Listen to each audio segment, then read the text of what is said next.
Hello everyone and welcome back to another video from Gaming Basics. In this video, I'm going to show you how to sign up and create a new account for Bridge Race game. So let's get started right away. First of all, after you have installed the Bridge Race game on your device, you will need to sign up or log in to your Google Play Games account.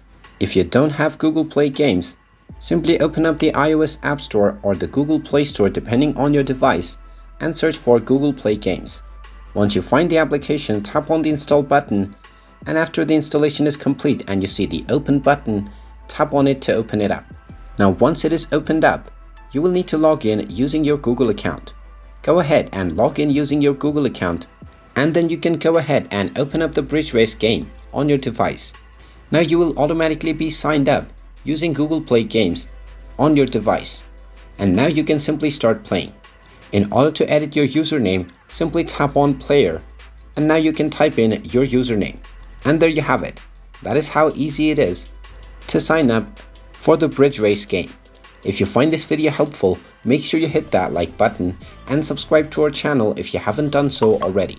Also ring that notification bell to never miss another update from us. Thank you for watching, and I will see you again in the next video.